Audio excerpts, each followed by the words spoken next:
Hello friends, இன்றைக்கி கார தோசை எப்படி செய்கிறதுன்றது தான் நம்ம பார்க்க போகிறோம். இது சட்னி அரைச்சி மேலே தோசையில் தடவி செய்கிறதில்ல. இது காரமாக நல்லா மிளகு, ஜீரகம், வெங்காயம், இஞ்சிலாம் சேர்த்து தோசை மாவுலேயே நம்ம அரைச்சி செய்ய போகிறோம். அதுக்கு ஃபஸ்ட்டு 2 கப்பு இட்லி அரிசி எடுத்துக்கோங்க. எந்த கப்பால் இட்லி அரிசி எடுக்கிறீங்களோ புழுங்கல் அரிசி, அதிலே 1 கப்பு துவரம்பருப்பு எடுத்துக்கலாம். அடன்னு நினச்சிடாதீங்க. இது நான் பருப்பு கம்மியாக தான் நம்ம சேர்க்குறோம். 2 பங்கு அரிசிக்கு 1 பங்கு துவரம்பருப்பு மட்டும்தான்.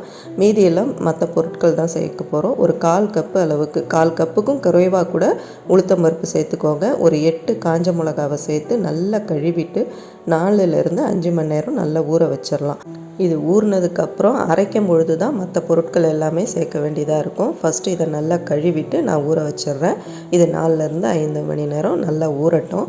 ஊறினதுக்கப்புறம் இதை எப்படி அரைக்கிறதுன்றதை பார்க்கலாம். நான் மிக்ஸி ஜார்லேயே அரைச்சிக்கிறேன். நீங்கள் கிரைண்டரில் அரைக்கிறதுனா அரைச்சிக்கோங்க. கூடவே ஊறின அந்த காஞ்ச மிளகாவை சேர்த்துட்டு ஒரு 6 சின்ன வெங்காயம், ஒரு 1/2 இன்ச்சு அளவுக்கு இஞ்சி, 6 பூண்டு பல், ஒரே ஒரு தக்காளி, ஒரு 1/4 கப்புக்கு துருவன தேங்காய். இது கொஞ்சம் சாஃப்ட்னஸ் கொடுக்கும், அதுக்காக தான் தேங்காய் சேர்த்துக்கிறோம். 1 டீஸ்பூன் பெருஞ்சீரகம், 1 டீஸ்பூன் மிளகு, 1 டீஸ்பூன் ஜீரகம் சேர்த்துட்டு இதை நல்லா நம்ம தோசை மாவு பதத்துக்கு அரைச்சிடலாம். நல்லா கொரன்னு கிடையாது. தோசை எப்படிக்கு அரைப்போமோ தோசை மாவுக்கு அது மாதிரி அரைச்சிக்க வேண்டியதாக.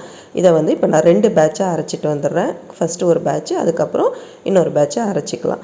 இதை பாருங்கள், இந்த மாதிரி அரைச்சாச்சு. மாவும் எப்படி இருக்குது பாருங்கள், தோசை மாவு பதத்துக்கு இருக்குது. இப்போ இதில் தேவையான உப்பை சேர்த்து, இது புளிக்கெல்லாம் வைக்க தேவையில்லை. ஒரு 1/2 மணி நேரம் அப்படியே இருந்துட்டு நம்ம தோசை ஊற்றினா போதும்.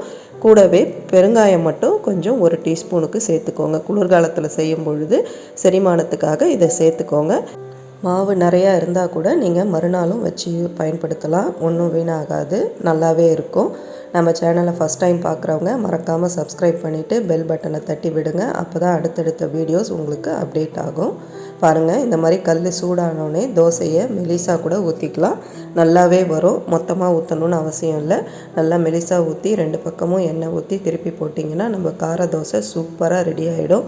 தேங்காய் சட்னியோடு சாப்பிடும்போது நல்ல ஒரு காம்பினேஷனாக இருக்கும். வெங்காய சட்னிக்கும் நல்ல ஒரு காம்பினேஷனாக இருக்கும். நீங்களும் இந்த ரெசிபியை பிடிச்சிருக்குன்னு நம்புகிறேன். செஞ்சு பாருங்கள், நல்லாவே இருக்கும். இது வித்தியாசமான இந்த கார தோசையை செஞ்சு பார்த்துட்டு எப்படி வந்ததுன்றதை ஃபீட்பேக்கில் சொல்லுங்கள்.